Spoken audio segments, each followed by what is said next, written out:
In the headlines, activists urges African youth to pay sacrifice for the continental unity.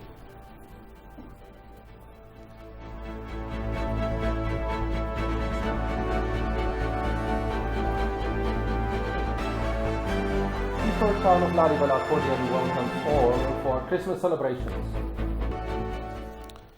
A very warm welcome to ETV News. I am Grum Tariku. The South African community activist and president of the Soweto Parliament, Nala Lax, arrived in Addis Ababa to beef up the hashtag No More international movement and to show his solidarity for Ethiopians. He says protecting Ethiopia from external pressure is creating an opportunity to ensure Africa's independence. Jerusalem Beza has more on this. Lax is South African community activist and president of the Soweto Parliament. Lax is also engaging with other Africans on the No More rallies held by Ethiopians and Africans in South Africa. Now, Lax has arrived in Addis Ababa to show his solidarity for Ethiopians and witnessing the reality of the country for the global community. In a press briefing, Lax briefed journalists on the objectives of his visit to Ethiopia, and he said, as a young African, Africans should focus on their potential to solve Africa's problem by their own. This is our continent. This is the continent of our ancestors. We have nowhere else to go as Africans. Other people can go when the going is tough. When things get bad, they can say, no, I'm going to Europe, I'm going back, I'm going to America. We have nowhere to go. This is our continent. So we must fight with everything we have, even if it means we must join the ancestors on the other side of the spiritual world. You must die for the continent. And we are ready to die for the continent. That's a small thing. We don't mind. So we're saying that we're not going to be entertaining politics. We're going to be entertaining the truth. And the truth is that African problems must be solved by Africans, meaning African solutions for African problems. Lax also called on African youth to be conscious on the issues of Africa and to sacrifice for African unity. This is our time. This is the new Africa. Our parents, our grandparents, except for here in Ethiopia, were colonized. We need to change how things operate in Africa. We need to show that we can unite one way or another in Africa. We are not going to tolerate the idea of young people running away from their countries because their countries have problems. We have to, as young people, make sure that we fight for our countries. We don't only talk, but we fight for our countries. But young people in the African continent are too soft, and we are here to wake them up. They are sleeping too much. They must all wake up. And if you think that you don't have the courage, we'll show you that you have the courage. If people can move from the south of Africa into Ethiopia to come and help you fight a good fight, why can't you fight for your own country? Lax recalled Ethiopia's support for South Africans during the anti-apartheid movement and underscored that the nation is a beacon of freedom of all black people. Therefore, all the black people should support its struggle against foreign pressures. Ethiopia is the only country not colonized in the African continent. That means the wealth of our African knowledge, the pure wealth of our African knowledge, lies in Ethiopia. So saving Ethiopia, making sure that Ethiopia does not fall into the hands of colonization, is saving the African continent. Because if the last country gets colonized, we have lost everything. Our history is gone. We now have to search deeper. So now we've got it. It's in Ethiopia. So if you want the restoration of our cultures and the African ways of doing things, just come to Ethiopia. The time is a clear example. The rest of the continent uses the colonizers' time. And the young people don't know that across the continent. But Ethiopia still uses the correct African time, when the sun rises, the nature's time. So those are small things that we need to understand, why it's important for all of Africa to fight and help Ethiopia with a good fight. For a continent of around 1.3 billion people needs a permanent voice and seat at the UN Security Council, Lax noted. We move from physical colonization, physical apartheid in South Africa, to systematic apartheid. They put systems in place, and then we think that we've won when we haven't won. Look at us now in the United Nations, in the Security Council, in the AU Security Council. What's going on there?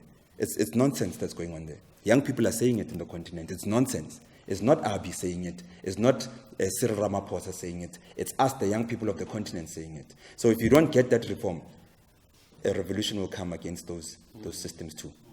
Lax established the Soweto Parliament comprising people regardless of their religion, race and political views to promote justice and equality. Young people will make sure that they unite with you and fight for this continent, because this is our motherland. We have no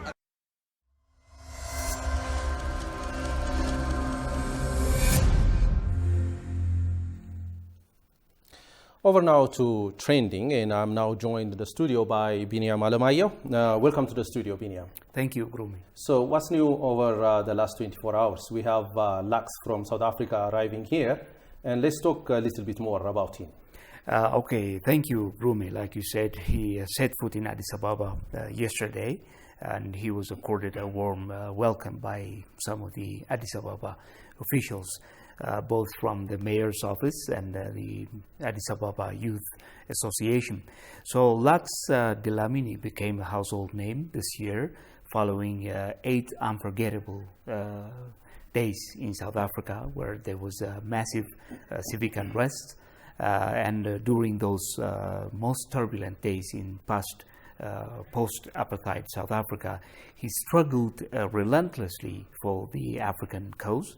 And in his hometown of Soweto, about 2,000 people lost their jobs, and this angered him to the point of being stubborn. In all those days, he became a stalwart and struggled to save his people. And there was a kind of grand mall in that hometown, and he protected it from being demolished by some of those who were disturbing in the town or rocking the town.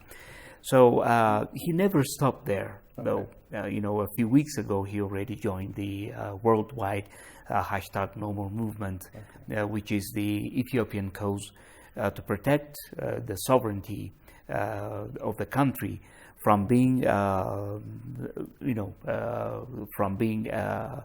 attacked by the Western or U.S.-led neo-colonialist adventure. So he joined that movement, and he's been expressing solidarity with the Ethiopian cause. He also expressed his views in support of the young Ethiopian charismatic leader, Prime Minister Abiy Ahmed, and supporting his views. And so when setting foot, he already decided that there's a need to protect Ethiopia from external encroachment, which is still in place. There's a worldwide movement, coordinated attack against Ethiopia, even though the nation has successfully driven out its enemies from up north. So he was saying that there's a need to internationalize the Ethiopian cause and to protect the country from falling into the hands of the enemy, the unholy alliance between the Western world and the TPLF. Okay. And he was also saying that saving Ethiopia from falling into the hands of the enemy or the external encroachers is the same as, ensuring Pan-Africanism and ensuring that Africa's independence will prevail at the end of the day. So that's what he was expressing, and we'll have more of this during the 9 p.m. News updates later this evening. Nice to have him here. In a related development, Yes. The diaspora is flocking home. So what's new in that regard? Any updates? Oh, okay. Yes, there are updates. There's actually what's known as the Grand Diaspora Park, inaugurated about half an hour ago in the presence of the Addis Ababa City Mayor, Adanich Abeebe. Okay. So it's a big one. It's a very lush green area, but waiting for the hands of the diaspora. They have to pitch in, they have to help, and they have to take part in the clean and green initiative of the city which is burgeoning, mushrooming, as you well know. So the diaspora took part in a ceremony where they planted 3 seedlings, and so they left their footprints for the very famous Clean and Green initiative. So we'll have more of this again during the 9 p.m. Addis News Hour package. Okay, what a vibe. Thank you, Biniam, for the updates. Okay, my pleasure again. Okay.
You are watching ETV News. Photojournalist at Getty Images, Jamal Counter, says some Western reporters don't care to come to Ethiopia while covering issues about the country. In an exclusive interview with Addis Dialogue, he says this is part of their biased behavior, which is also indicative of their disdain to the country. It's a joke. I grew up in the era of Vietnam. Like, one of my inspirations was Larry Burroughs, combat photographer, as well as other photographers who operated from Vietnam up to Desert Storm and beyond. And part of what journalists did was always go where the news was.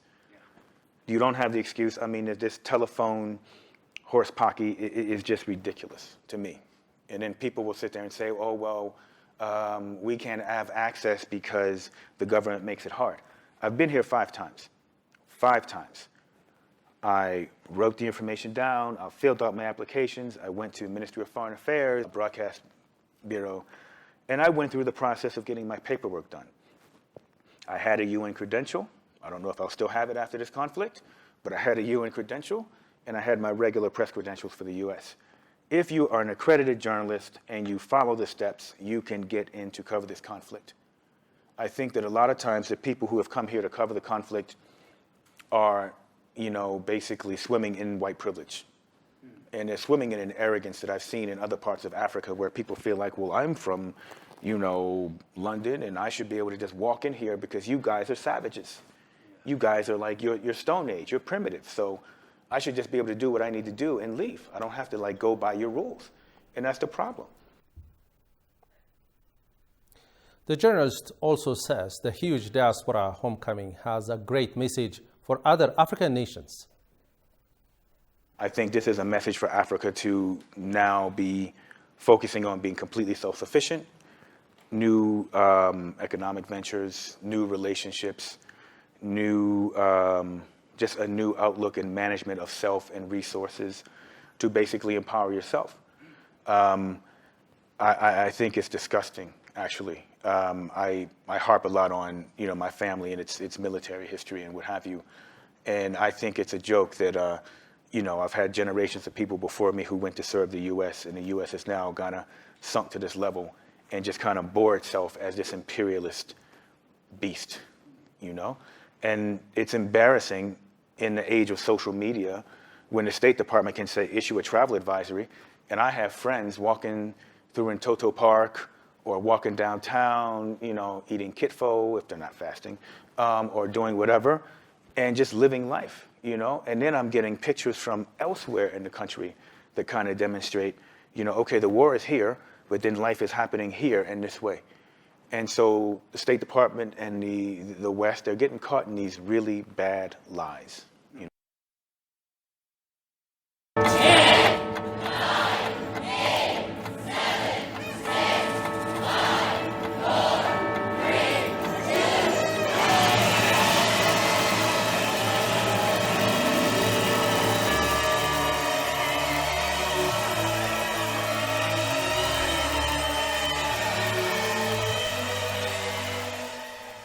The city of Lalibela, home to Rokoan churches of Ethiopia, is welcoming guests from all over the country to celebrate Christmas. The youth of the city are welcoming the guests by organizing various events, including washing of the feet of the guests. Johannes Fantown has more on this. The historic city of Lalibela, home to Christmas festivities, has begun welcoming visitors from all over the country. Priest Malak Tafer, who came to Lalibela from West Gojam zone for the festival, expressed his happiness that the town was liberated from the terrorist group. The priest thanked the people for welcoming him despite the water and electricity shortage caused by the terrorist TPLF. I've come to celebrate Saint Lalibela. The city is in peace now. May it be the will of Christ that we participate in Beza Kulu and return to home. Even though the people suffered a lot in the war, they welcomed us warmly. When I came here 2 years ago, the city had a water supply, but now there is water scarcity. The youth of Lalibela told ETV that they are ready to receive guests who are coming to the city for Christmas. The users are working to clean up the city. In particular, with my coordination, we have made the city clean and comfortable for visitors because now our guests are starting to come in. We are welcoming our guests by washing their feet and serving food and providing other hospitalities.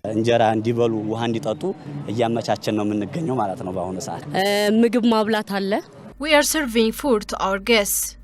There's nothing different from last year. We are just welcoming our guests.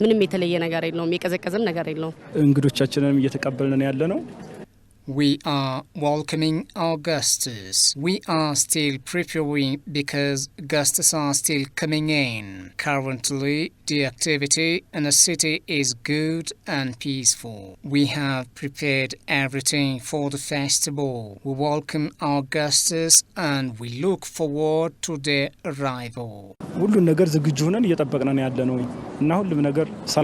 The city's youth who are working to coordinate the celebration of the festival are doing their part to ensure that visitors do not suffer as a result of the destruction of infrastructure. And also they said guests should feel comfortable because the city is peaceful.